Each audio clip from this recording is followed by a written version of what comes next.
Hello, my name is Yangzhong Kiaosang.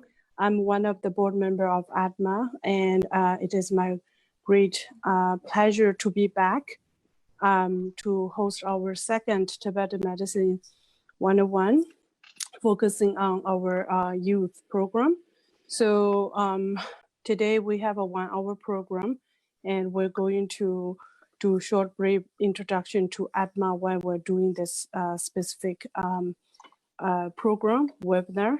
And then we have a future presenter, Dr. Phuntsog Wangmo, and also we have different people to facilitate. So at the end, they will have about 35 minutes. So we're really happy to be back.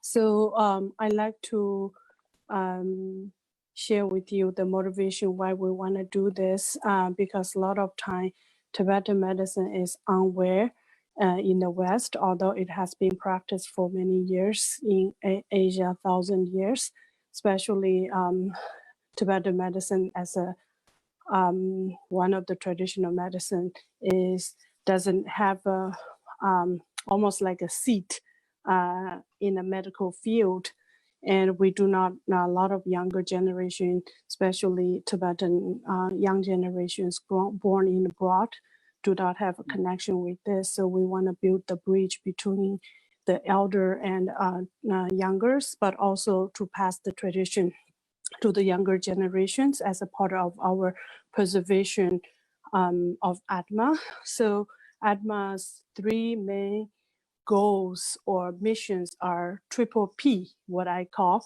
is to protect, to preserve, and to hold on one second, I have one word all of a sudden promote. Forgot, but to promote. So as a part of the preservation is an education. So we like to share not only just telling you what is Tibetan medicine, we want to actually engage you as a part of Tibetan doctors' journey in and learning what's their perspective, how they learned, and we try to get together back with them. So originally we planned it once a month program, but Tenzin as one of our volunteer and a student actually encouraged us to twice a month because everybody is in a summer break right now, so people would have more time. So we made this change since last month, and for future event, please look up. And we're also very happy to have our new volunteer. Chizunla is behind the scene. She will be doing our tech support, but she just accepted at the University of Davis, UC Davis, going to the school from this fall. So thank you very much to have all of you. And now I'm going to pass the stage for Tenzin Becky La, student at the University of Texas, Austin. She's doing her senior thesis, especially focused on Tibetan medicine. So she will be giving some opening talks, then we will pass along. Thank you very much, and looking forward to see you more in the future. Thank you so much, Dr. Kiaosang La. Hello, everyone. Dashidela to you all. So my name is Tenzin Palkyi, and I'm an undergraduate student at University of Texas at Austin, and I was lucky enough to be able to shadow Dr. Kiaosang La in her Tibetan medicine practice in California a few months ago, and I found that very insightful. And as she mentioned, I was interested in Tibetan medicine for my senior thesis, so being involved with ADMA and these webinars is something that has been very eye-opening, and I look forward to continuing to collaborate with everyone. So today, for today's webinar, we have 2 really wonderful speakers with us today. We have Dr. Tenzin Namdul and Dr. Phuntsog Wangmo. And before we get started, I would like to also say thank you to Dr. Kiaosang La and Jetsun La, our volunteer.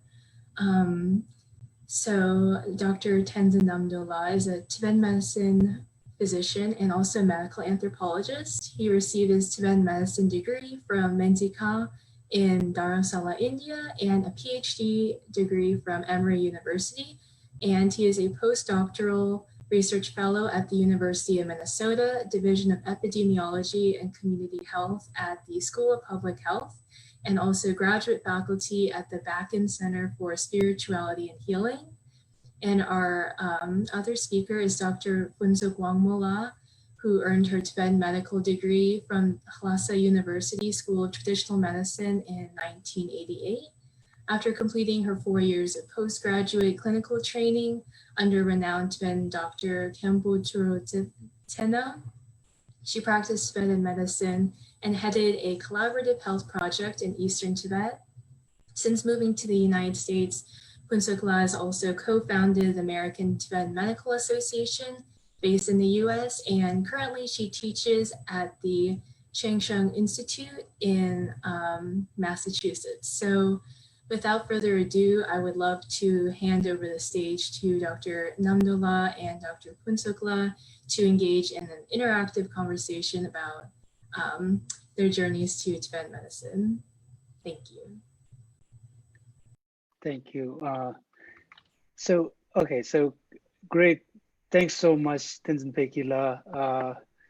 We are really excited. All of us are very excited to have you as well as Jujunla to not only collaborate with us, but also to help us to reach out to wider community. And I'm certainly, all of us were really excited, particularly Yangdun Gesanla and Pinzonla, when they told us that we have now these two aspiring leaders in healthcare or any other field to work with us. And so that's really exciting. And I really want to thank you too. And also thank you, Yangdun, for setting the tone for the conversation with Dr. Phuntsog Wangmo, and I am eager to engage in. And so that's really great. So now turning to Dr. Phuntsog Wangmo, first of all, I really want to say that I'm so glad that we're able to do this, not only for myself, but also for all our listeners, people who have joined us on live, to know about you and know more about your work and all the things that you have been doing for years. And by knowing you and your work, we will get to know more about Tibetan medicine too. And I don't have to say that, we certainly would do that. Now, I want to start, Phuntsog, by asking, I realized that you received your degree in Tibetan medicine from one of the most prestigious medical schools inside Tibet, Lhasa Menzikha. But you have also, besides that, you have spent considerable amount of time working, practicing as a Tibetan doctor in Tibet, primarily in Eastern Tibet, and you have also collaborated on heading a health project in that part of Tibet before you moved to the West, to the US. I'm wondering if you can tell us a bit about the medical training that you went through in Tibet, and what was your experience, Phuntsog, of working with some very renowned Tibetan physicians, particularly someone like Khenpo Tsenam. So it will be really interesting to know more about that. Could you tell us a bit about that? Okay. First, I want to say thank you, everybody, and then special thank you to our young, the volunteers. So to see those beautiful, young, well-educated, good conduct, when I see those kind of people, then it's like a treatment for me. I'm so happy. So I want to say that. And then also, thank you to Yangdula and so on and so forth. So, I don't have a lot of sort of like remarkable, interesting stories to share, but I had sort of like a journey into Tibetan medicine. Sometimes when I see young people very good with technology, I sort of think, oh, I wish I were a little younger so I can study those kind of things. But then when I'm thinking all those my teachers, I'm thinking I'm glad. Now I'm a little older, but I had opportunity study under those kind of teacher. So this is sort of like the really, I feel it's such a great, such honored. Yes, Namdullah, what you said is I studied Tibetan medicine in Tibet. So the beginning when I studied Tibetan medicine, the first I studied sort of like under the Khenpo Tsanam Rinpoche. Somehow is like through my family approach to him. So they asked my older aunt. So she is such a great teacher. I learned is later. Also, she taught things to Namkha Nobo Rinpoche, and then I know she's such a great person. There are a lot of like the Rinpoches, lamas, scholars, so those kind of people comes to see her, and I see how they respect to her, but I did not know how she is a great practitioner and then knowledgeable. So I studied a lot of things under her guidance. So, and then she took me to the Khenpo Tsanam, and then she requested Khenpo Tsanam, and then to be like accept I'm as like his student, and then Khenpo very kindly accepted. That is the study to how I end up studying Tibetan medicine. Wow. And then Khenpo became is busy because he's part of like the teachers, part of like doctors. And then there's a lot of other people comes, patient comes, scholar comes, student comes. Then he became like superly busy. So then he said is maybe it would be best I go to the enroll with the school. So then I end up going to the school. So then he requested to the university, and then yeah, of course they accepted, and then I end up in the school. So during my study time, I studied under the Ken Rinpoche, continue study under him, and also take all the classes, whatever it's that under the school system. So this is sort of like that my study, how I end up under the Ken Rinpoche. So that's what I end up, yeah. And so could you tell me a bit more, Pinzola, about how long the training was, how many years, and how many students were you in your class? It would be interesting to know. Yeah, my class, we had 50 students. And then when we end the graduate, we graduate with 48 students. And then it's very interesting, more or less half and a half. Half is boys and half is girls. That was also a very interesting one. The duration of the study is 5 years, as like the same as like the bachelor degree. It's the Tibetan medicine study, Namdul, as you know, is a very tough study. You know, like schedules, curriculum is very tough. In Lhasa, we have several like a university level like school, and a special one that the Tibetan University, and we call the Phuntsog. So when we're looking how they're studying, is not hard as like us, because we need to study in the daytime, sort of like the official scheduled is like a class studies Monday through Saturday.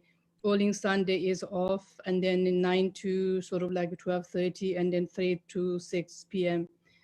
So this is sort of like every day we need to do. And then out of the class, and then we need to memorize all those like the 4 tantras, we call it the gyushi. So if you can memorize the gyushi, is perfect. Otherwise, is the gyusum, this the 3 is you have to do. So that is mandatory. If you by the 4th year you are not done all the 3 sort of like the parts of the gyushi not memorized, and then you're not eligible to take the final exam. So this is sort of like so then we need to get up early morning and go to late evening. So then all this part like we need to study. But the good part is at that time, my special, like my sort of like the generation time to study, it's a very simple way of the study. Just focus on the books. That's it. So there's no internet, there's no computer, there's no cell phones, there's nothing. So this is also, I think, somehow helped us to just focus on the books a lot. Right. Yeah, if we have the internet, maybe we learned a lot of things more easy way, but also maybe distracted also a lot of the time. Mm-hmm. So during the 5 years of the study, like my personal experience, I never went to sleep before 12:30 p.m. a.m. Hey, wow. The most time we go to sleep around like 1 a.m. And then we never stayed on the bed later than 4:30 a.m. So most we sleep like about like 3.5 hours a day.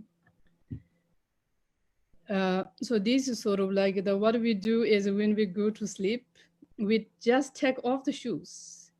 The rest of the clothes, what we want to wear tomorrow is we wear tonight. We tie the belt well, everything well, and then we put the book on under your head, and then the jacket put on the top, and then tomorrow, like in the morning, like around 4:30 when we woke up, take the book, wear the jacket, and then put the feet in the shoes, and that's it. Then we go to on the street to memorize. Where is the street? Where is like the light? So stay on the street about like the 6:30 to 7, and then sometimes also we stay till to the 7:30. Then come back, then take a sort of like a wash face, and then they're ready the breakfast. Then eat the breakfast. Then sometimes we have a little bit of time. Then need to do all the homeworks. So this was sort of like a schedule we did, and then. Yeah, all Gyushi, sort of like the Gyusum, the 3 parts to memorize, is like over 200 pages. That is mandatory we have to memorize. Wow. So, Wow, yeah. great. So yeah, actually, Pinsula, thank you for painting such a clear picture of the training that you and your peers, your classmates went through. And I must say that, I mean, having myself trained in a Tibetan medicine in different institutions, but certainly one thing that we all understand in common is the training of Tibetan medicine is as rigorous and intense as any other medical school, whichever, like sometimes the people would think that the medical school in the West or here in America are so intense. And then when they hear about Tibetan medical training, they might think that, oh, people don't necessarily spend that much of time and energy and effort in studying that. And as you mentioned, it's really intense. So in association with that, Pinsula, I was wondering, have you always wanted to be a Tibetan doctor? I mean, you mentioned about your mother and then your initial association with Khenpo Turutsenam. So I'm just wondering, have you always wanted to be a Tibetan doctor? And when you started to study at the university to study Tibetan medicine, all the intense training that you went through, have you ever thought that, oh, I am in a wrong place, maybe this is too hard for you? What went through? Could tell us a little bit about your initial interest in Tibetan medicine. Yeah.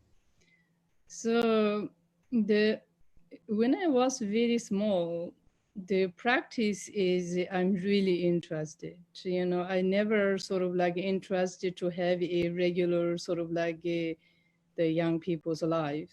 I always wanted to dedicate to some practice. But then is between there, my brother, he also studied Tibetan medicine. So during his internship, I guess, he come home and then he checked the people's polls, the family members' polls. And then he checked the polls and then he said, oh, this is like the male aspect polls. This is a female aspect poll. This is a bodhisattva aspect polls. And then one time he said to my third aunt, he said is like very accurately, he said is, oh, my aunt, he said, aunt, your kidney is not good, and especially the left one is not strong. So then that made me sort of like, I thought, wow, how he knows. Kidney is, even I don't know where it is, the kidney at the time, but he just touched the hand, tell the kidney, and especially the left one, even I don't know, there is the two kidneys left and the right, you know. So that's really, it's made me, it's such a sort of like interest, this knowledge. And then each time when he come home and they check the pulse, and then I try to listen what he's talking with my families, I mean the mothers and the aunts. And then meantime, he's checking pulse in the room with the people. I go downstairs, we have cows, you know, we have animals. And then I check the pulse for the animals. So baby cows, and then, yeah, we have only baby cows. And then I go downstairs and they check the baby cow's pulse, sort of like when he's checking with the people pulse, I do that.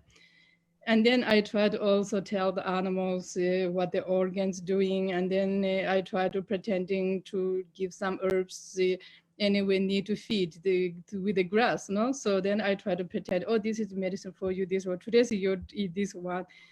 I really love the animals, so I take care of the animals.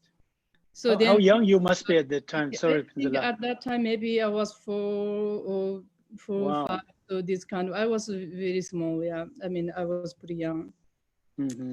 So this is I grew up, and then my aunt. So in the Tibet is like what the children need to do. The family decide, family choose. You know. So then my aunt and my mother, they also thought, due to my character, maybe it would be good to become a doctor or a healer, whatever, like the healthcare a person. And then that was sort of like I interested, my family sort of like thinking about that, especially my brother became a doctor. And then one time my family went to pilgrimage to India. In the Nepal and in those kind of region. And then the Namkha Nobo Rinpoche came to in India. So the journey sort of like that is the plan was, you know, that my family go there, and then Rinpoche comes there, and they went to the Maratika, I think in Nepal, no? So, and then Rinpoche very strongly said, is Phuntsog need to study medicine, that's it. So, and then these three sort of like put together, I was sort of like interested. My family is sort of like thinking, and the Rinpoche's final sort of like pushed everything so manifested. So that way, then my family decided to take me to the Kempo Tsenam. At that time, the school system is sort of like for us, it's new, so we do not know really where should go and how should go and where it is.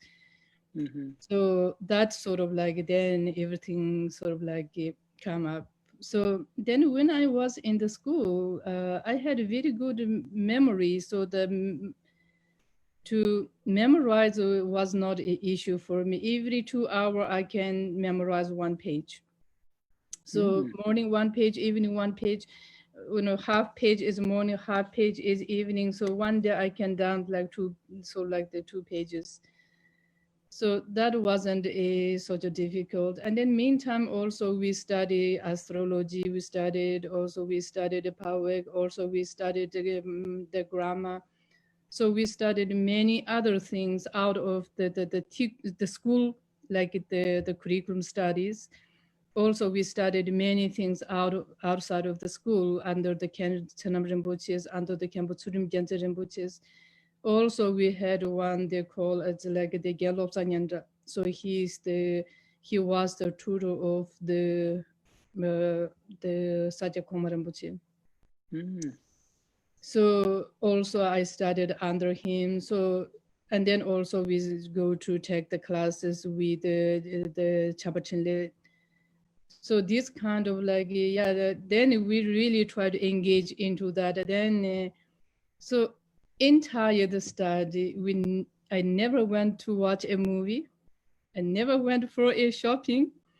I never take a sort of like holiday off. So just dedicated to the books and the to studies. And not only me, all the, all the school students, they do these kind of things. So, and then our school is like where the Lingor, like where the Tibetan people goes to the circumambulate. Yeah, circumambulation. So yeah, in the Lhasa city. So, and then early morning when the people goes to the Lingor, then we go to the memorize. And then those senior people see us like young and then like half sleepy, walking like zombies on the street. They say, oh my goodness, so sad. yeah, It's the people really feel very sympathetic to us. And then also we had a very good, as school, we had a very good reputations. When you say is I'm student of the Tibetan medical student, and then people trust you. So this is sort of like, because we had such a great teachers. And also in the Tibetan culture, if you say I'm a Tibetan medicine doctor, and the people automatically trust you and then believe you and then respect you, So wow, this really yeah, it was my journey, the study. that's great. It's I can so relate to what Pinzola you just talked about, going out there and finding a spot to do your memorization. If I may share a little bit of my experience or our friends' experience in Dharamsala around the Menzika, it's so hard to memorize when you are everywhere around because we don't really have that big space of our hostel. And so we need to find a street light every night to sit under or walk around the street light and do our memorization. And other people walking around would look at us and some of them would really sympathize with us. Wow, these guys are really in deep trouble. But coming back to what you said before, Pinzola, you gave so many interesting information. I have so many questions to ask, but since in the interest of time, I just wanted to know a bit about, and I'm sure our listeners would be happy to know that too. You went to Lhasa, more like a central part of Tibet, to get trained in Tibetan medicine and did your internship. But you did quite a lot of your practice in Eastern Tibet, right? And you also did some really cool project there in collaboration with Namkha Nobu Rinpoche too. How did that happen? How you end up being in that part of Tibet, providing medical care to people there and doing that project? Yeah. Tell me a bit about that. So yeah, that is sort of like my one of the best sort of like that where I got the knowledge or the skill of my medical practice aspects. Mm. So after we finished the school in Tibet, we studied many things, every aspects, because Ken Rinpoche told me that the day number one when I was sort of like with my mother and then my aunt there, and then he said, if you really want to become a good Tibetan medicine doctor, he said, really you want that? I said, yes, I'm interested to become as much as good a Tibetan medicine doctor. And then he said is, okay, if you feel that way, then you need to study all 10 signs of the Tibetan studies. So he said, included if someone carpenters working with wood cutting, you should go there and watch there, because is in case someone broke bones, you have to manage to making the dressings, network, so netting the bones. And then I said, okay, I will try my best. So since that time, any kind of like teachings going on in Tibet, like at the time, Lhasa city is not large as like today. So then every class we take, and then sometimes when we go to take a class, yes, we able to stay in the room because there's Khenpo Tsurim Gyaltsen Rinpoche. For sure, Tenzin you have heard, no? And then Khensenam Rinpoche and then Khenpa Yondala. Each of them is a very well-known teacher. So there's a lot of people comes to study, monks, nuns, lay people, doctors, non-doctors. There's a lot of groups of people comes. if you get there early enough, yes, you can get inside the door. I mean, inside the house, and then you can able to sit front of the teachers. And then sometimes is we did not manage because we finish our school, eat the food, then we need to run because no bicycles, even we don't have bicycles, then you have to run, you know. And the most time when we get there is that the other people who are living in the nearby there is already packed. Then we sit on the you know, in the corridors, and then sit outside. And then most time is we need to sit outside of the house. Then what we do is to try to go to the windows, outside of the windows where the teachers closest. Then we try to listen outside from the windows. So Wow. yeah, we sort of like dedicate sort of like lot, but compared with how my teacher studied, what he told me that his time to study is what I did is nothing. Right, right, But okay. today's people, maybe we did pretty good, so like diligently. But anyway, it's so this way we studied, and then once we finished the school, and then Nanganobu Rinpoche also came to to home in Tibet. Also, when I was in the school, he came one more time, and then I learned in Eastern Tibet, in nomadic regions, there is a lot of people sick and then no easy to get to the health cares or doctors. And then I thought maybe I can go there and then I can work with the nomadic peoples, the mountain people, because I cannot help a big part, but especially for the females, the young children's. Absolutely, Maybe at the time I was young, and then I'm a female, I was young, so I thought maybe those people easy to approach with me than a monk or reincarnation or this kind of like high doctor, you know. So then by the time when I finished my study, then I asked it to my family, I will go there. So I said I would not look a job for in Lhasa. Otherwise, you can get a job in Lhasa. For me, also, I had offered a job in Lhasa. There's two job position came, like one as a doctor in the hospital, and also now the time is the open school. So, and then my goal is continue study under the Khen Rinpoche, and then special like astrology.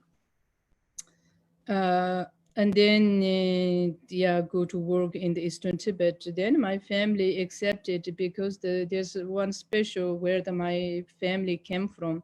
I was born in Lhasa anyway. So where my family came from, and then that is like a nomadic region. So that is the monastery of the Galin Khenze, one of the Khenze Rinpoches. So then I decided to go there. Then I also asked it to Ken Rinpoche, and he said, if you think that would be good, I will support you. He always called me Anyok. Anyok means is sort of like a not Kamba way of the calling for the small babies, you know, children's. Oh, I see. So Ken Rinpoche always called me Anyok. So then he said, Anyok, if you think that you want to do, I will support you. Then I said, thank you. Then I went there in the summer. I go there, Eastern Tibet, at the nomadic place to work with them. And then winter come back to Lhasa city, continue study with under the Khen Rinpoche and the Khyentse Gyaltsen Rinpoche.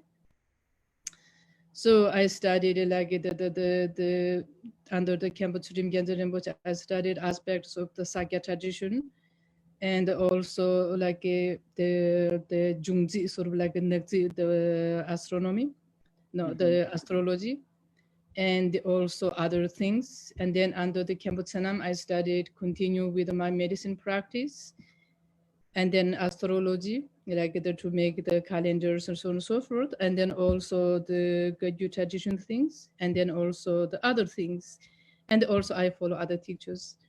So that I did sort of like 3 years, continue study under them, and then meantime summer go to work in the remote area on the village we call is the Galinting. So it's in under the very nearby the Derge, the the kings, the palace.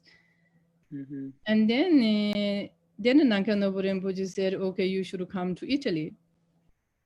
Then in 1992, end of the beginning of the 92 or end of the 92 or something, yeah, I think the beginning of the 93.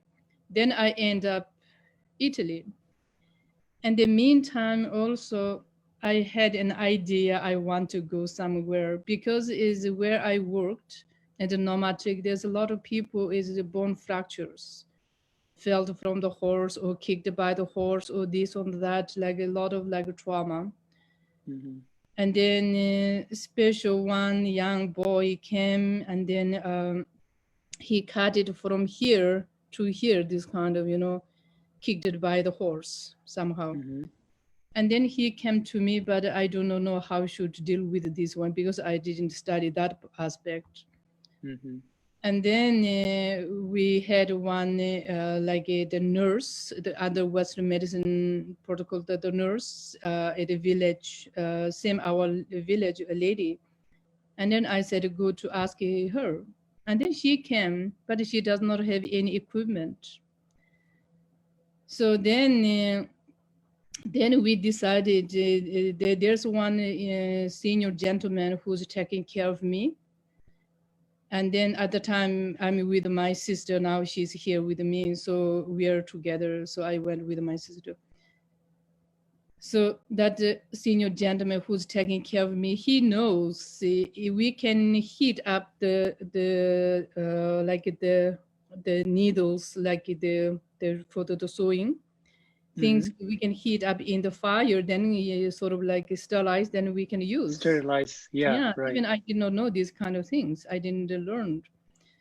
So then we decided to do that with a sort of like a common thread and then common normal sort of like a needle, and then who should do? The lady that who studied Western medicine.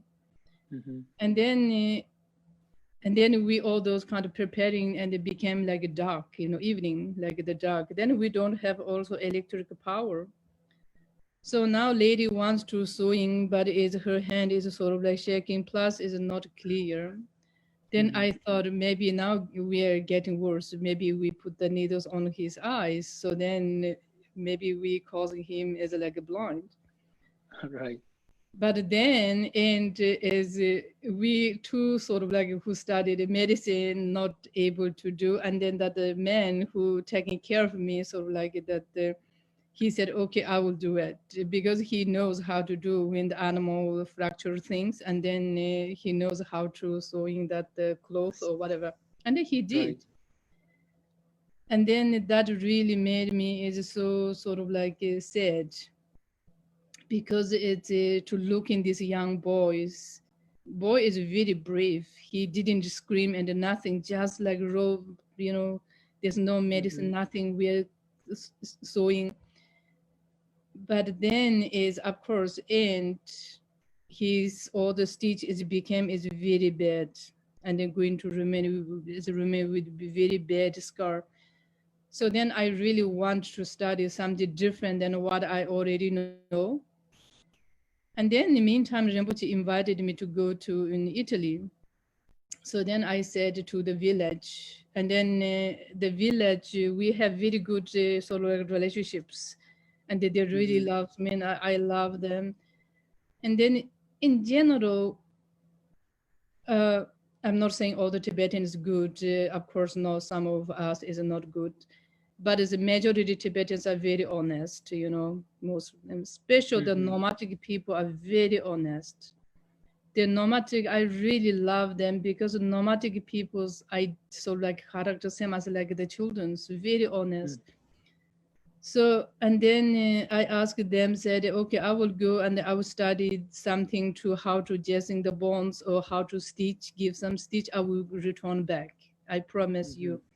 So then I accepted Rinpoche's invitation. Then I went to Italy. Then when I got to Italy, it's not easy what I thought about it, because the whole system, whole language need to learn. What I know that my language doesn't work there.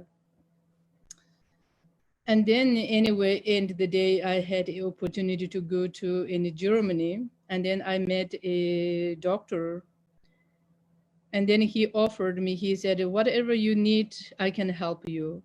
Then I thought what I need. Then I said, no, I do not need anything. Only I need if you can help me to get me into a clinic where I can see those things practice, then that is I'm interested, because I'm planning going back to my country. Then he was a professor at the Frankfurt Medical University, and he has his own clinic. Also, he is head of the surgery department. So, and then he said, okay, I can do that. So then I stayed there. I supposed to go back to Italy, but then I stayed there. Then I studied in Germany to work with orthopedic surgery department. And then also I did sort of like training. Then my goal is very simple, just learn small pieces, go back to Tibet. So then I did that for almost like 1 year. Then, and also I went back to Italy. Then meantime is Rinpoche's project going to Tibet for the Asia project. The Nakanobu Rinpoche, he has a lot of, great things to the human service. We have 3 sort of like the Rinpoche's main missions. One, we call the Dzogchen community, the people who entrust their own practice, follow the Rinpoche's teachings. And the one is the Shengshung, to preserve, protect, promote the Tibetan culture now where I work. And then the other one is Asia, go back to Tibet and help the health and then education. So this kind of not only in Tibet, also we worked in Nepal and in the whole world, sort of like. So then that project is going to proved by the Italian government and then also the Chinese government at the time. So then I volunteer go back with that project because I promised to the village I returned back. So that way I went back and worked for there. Wow.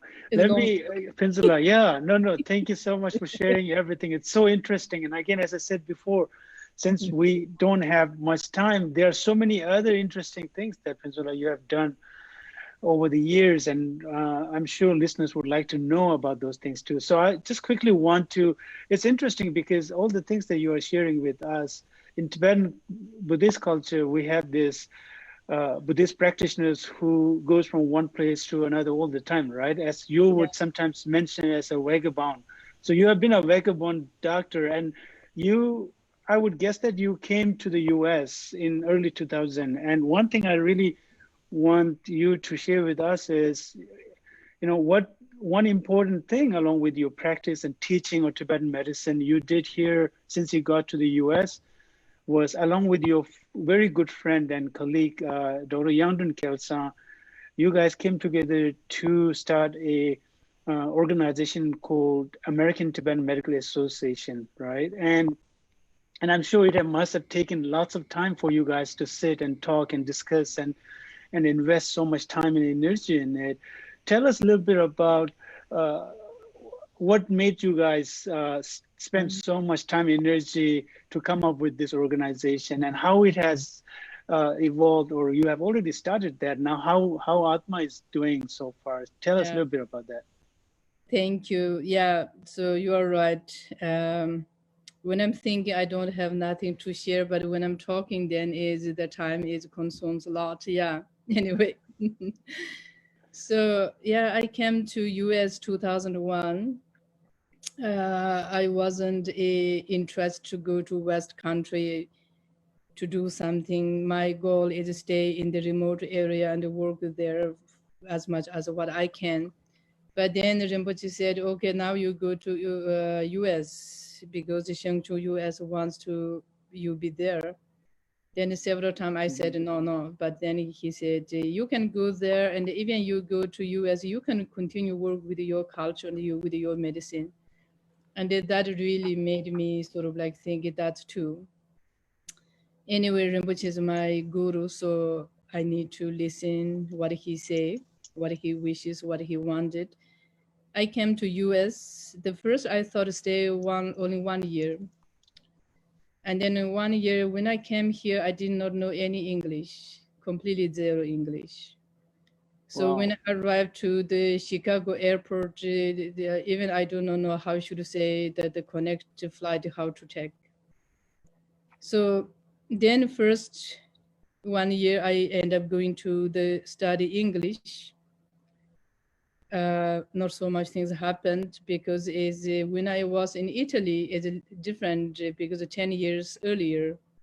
And then when I came to US, is 10 years later, is study is a little different. But then I went to school to study English, end up going to 2 years, finish sort of like the college level of the writing and the reading, sort of like. So then meantime, I saw there's a lot of Tibetan medicine conditions. And then sometimes people say it's like oh, you should not say you are a doctor. When I say why? Because the Tibetan medicine not legalized in the US. Okay, that's fine. I understand that part. And then looking, another one person is doing Tibetan medicine there. So this kind of, I saw sort of like a little bit unaccurate, things. Right.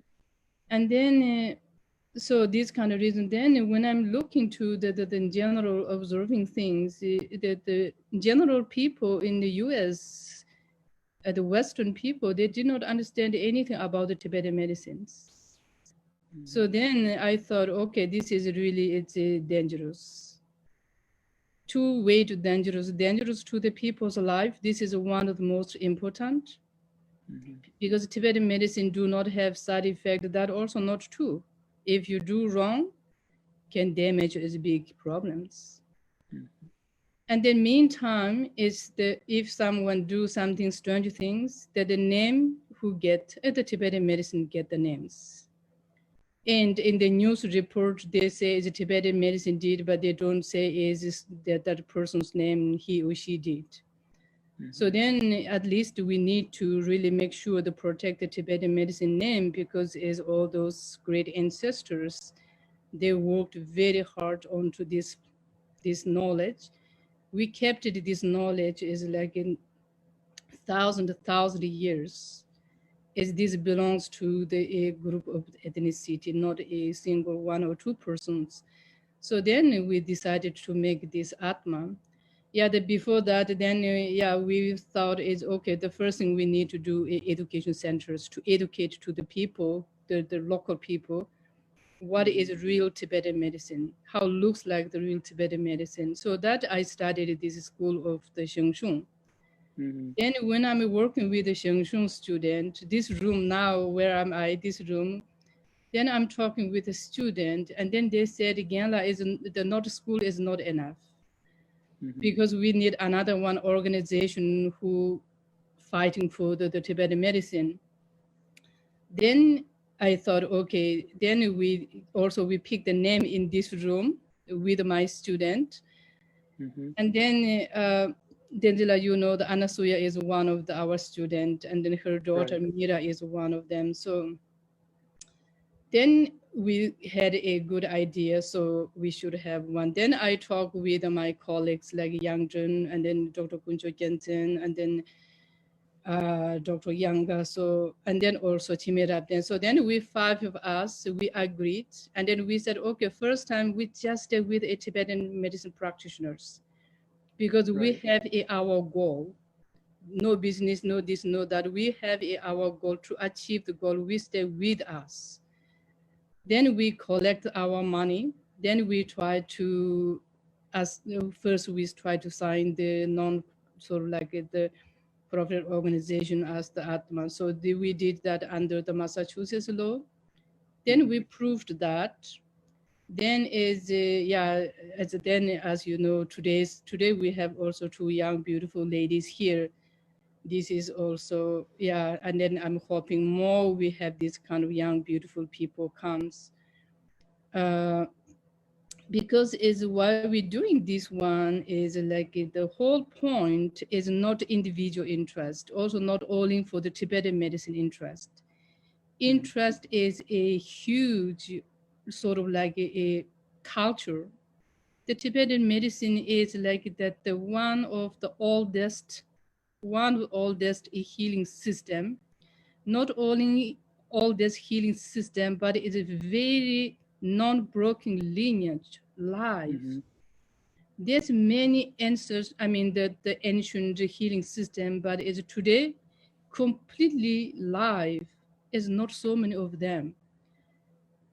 I don't know so much things in the world knowledge things, but I think Tibetan medicine is one of the best ancient medicine survive up to now. But not only is ancient life, but still very applicable. Exactly. Very applicable. You know, certain things is ancient thing is today is not applicable. Right. It's a Tibetan medicine is ancient life, very applicable, special today's modern society or 21st century. When I was, as I mentioned, when I was in Eastern Tibet, I don't have any equipments. I just like naked, you know, like just graduate school. I at the time I studied under the Khenjen Rinpoche almost 7 years. But then when I got into Eastern Tibet, almost like I'm with a bag of medicine. That's it. Then what I do when they need it, go to the river, pick up the stones, go to the where the animals lives, they bring some the drops things. This kind of I use for the compress. Then I came to US. I thought, okay, those technique is I did in Tibet, remote area. So now should not, maybe even I should not mention. But then when I do, I go to pick up the stones from the river in my region, as it works perfectly. So really is a Tibetan medicine now due to the time frame, I think I should sort of like a closing things. But it's due, you know, like Tibetan medicine is very live and very applicable. This is really, and then also Tibetan medicine understanding like the body, mind together, synchronizing is very well. And then Tibetan medicine understand also like outer nature, environment, how important to your health. So when we're talking like treating like the healthcare, physical body health, mental body health or mental health, outer natural health, inner being's health. So this is really the Tibetan medicine understanding, explain is very deep, very sort of like a systemic way. It's not and broken. So Phuntsog, I quickly want to jump in here because we have a few more minutes and we have now Pekila back in our conversation. But also I quickly want to put this forward here that some of the points that Phuntsog you made are not only so important, but they're also so interesting in the context of the health issues that we are facing in conventional times, as well as how much limitation the conventional medical system has started to realize, right? And I'm sure that, you know, we will talk more about that in future one of these webinar sessions. And I'm so glad that the vision and intention you, along with Dr. Kesan Yandunla and other colleagues that you guys have laid out, has really been able not only to see the light, but also you guys were able to make it very workable, because it's a huge task to have an organization like this in the US. Okay, so I will take a break here, and I'll welcome back our Pekila. And Pekila, do you have anything to share with us or ask anything? Hi everyone. Yes, we did have one audience question, and I believe Dr. Phuntsog kind of touched upon the topic of this, but questions from Thai Namye and they ask, what is one thing that is most special about Tibetan medicine compared to other countries or traditional practices like Chinese and Indian traditional medicine? And yeah, if you want to kind of what is the special Tibetan medicine elaborate compared with others? Yeah, other I think traditional Asian. Asian medical systems. Please, Phuntsog, go ahead. Yeah, I think is that the many way to make the different. First of all, I want to say is like a Tibetan medicine. The root of the Tibetan medicine is came from Tibet. So not came from China, not came from India, root of came from Tibet. Meantime, we had a lot of information from the other neighbors' healing systems. So for that reason, certain thing is we sharing things, certain things we are not sharing things. And the special comes to the body, mind, to understanding, the people understanding to the other, like other nature. So this is like that the one of the main Tibetan medicine different. And then when we don't have time today, but when we go to the more details, anatomy talking is different, where those organ is a structure is different. To understanding taste is different. Their nature is different. So then it's many difference, but it's like the too important. I think that the root is different. Absolutely, yeah. Yeah. Just quickly to add to that, what Pinzola said about this particular question, I think it's really a good question, because I think there are so many overlap and intersection between all these medical systems, particularly in Asia, that sometimes it's hard to differentiate between Tibetan medicine or ancient Ayurvedic medicine, or in that respect, even Chinese medicine. And I think just to add to what Pinzola said before, what we can see very clearly is the impact of each of these different cultural, religious impact. And so in Tibetan medicine, Tibetan Buddhism has such a strong influence on Tibetan medicine. If we look back very briefly at those times when there were huge interaction between different medical systems, like from 5th to 11th, 12th century, there were lots of interaction. There were lots of dialogue happening between these different cultural societies, and therefore the similarities that we can see. But then each of these different cultural societies, like in Indian medicine, there's more impact of Hinduism. In Chinese, more impact of Taoism. And if you look at Unani medicine, they have more impact of Islam religion. And in the same manner, with the Tibetan medicine, the underlying concept is so much influenced by Tibetan Buddhist philosophy and psychology. And so that's one really key difference also, in addition to what Pinzola mentioned earlier, that we can see in these different systems. Awesome, thank you so much. And I just wanted to mention to any of the viewers, if you haven't already, it would be great if you could fill out the sign-in form on our Facebook page. And, just to start closing up the webinar, I would love to pass the stage to Dr. Namdul to talk about any volunteering opportunities if anyone is interested in getting more involved with Atma. Yeah, most certainly. Shall we, do we have that slide ready? If we can pull up that particular slide about the volunteer, and then Pinzola can very quickly explain about that. Do we have that slide? Yes, we can get that up. I'm sorry. Yeah, I should have given you a heads up about that. Because I think on that slide which Dr. Jan Kesanla has prepared, it has everything there quite clearly. What are some of the opportunities that anyone interested to volunteer or donate their time and expertise with Atma, what they can do. So so the meantime, I will say sort of like thank you all the listeners, and also thank you all our teams. Atma is, as the Dr. Yang before mentioned, so Atma's main goal is to protect the Tibetan medicine self and to protect the people's life. Meantime, also able to serve the humanity a proper way. So this is Atma's goal.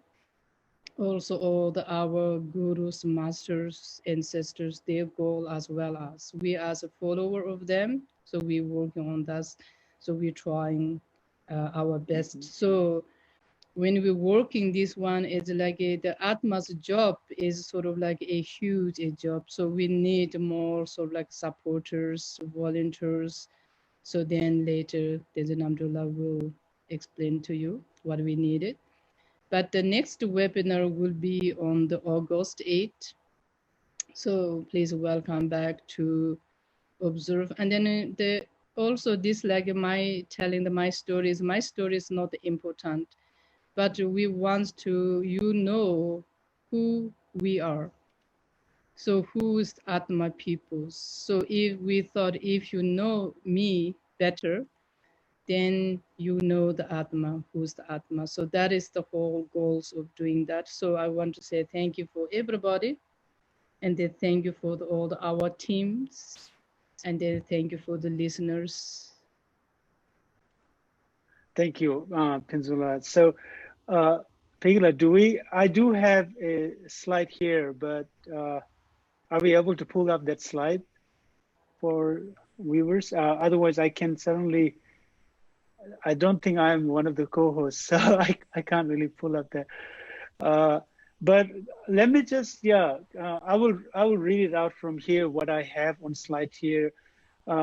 And I think, as I mentioned right there on the outset about the support and help and the technical assistance that we are able to receive from someone like Tenzin Pekila or Jizunla, it has been extremely helpful. And so any additional hands or help that Atma can receive would be extremely welcome. And so some of the things that Atma is looking for right now in terms of volunteer are following. Atma is looking for a tech person and a web designer or a website designer. If any one of you out there who have that expertise, and certainly you don't necessarily have to spend a full-time kind of a commitment to Atma, but as and when you can manage your time, that would be very appreciated. And then the other thing, what I've here is the marketing and social media thing. And so Pegila has been really putting lots of her time and energy in making sure all our flyers are being made in a way that people can get a much better understanding of what we are doing. And for instance, and even like a webinar series that we are doing, she has really taken that under her wing to make sure we have everything prepared. And then, of course, what I've heard from Atma is the sponsoring, hosting, organizing introduction to Tibetan medicine webinar, both to the Tibetan youth community and adult community or society. And finally, outreaching and introducing Tibetan medicine to major medical facilities that could include hospitals, hospice care, palliative care, or any other organizations or facilities like local libraries or Tibetan or Asian studies centers. So those are the things. I mean, I think these are things that might seem a little too far-reaching, but certainly the Atma, as the Pinzula and Nyangdunla very clearly mentioned, it's not only about preserving, but in some sense, promoting and protecting both for the Tibetan medicine as a medical system, but also for people or patients who can be benefited from this particular healing system. So I have this information. Please, Pegila, what we have for us, or you have, sorry. Oh, yes. Thank you so much for detailing those volunteer opportunities for everyone. And if you are interested, you can feel free to email Atma's email, which is atmainfo108@gmail.com, and someone should be in contact with you about the further steps for that. Great. Thank you so much. Thank you. Thank you, Pegila, and then Jizunla, and then Namdula. So thank you. Thank you. Thank you so much for everyone who attended.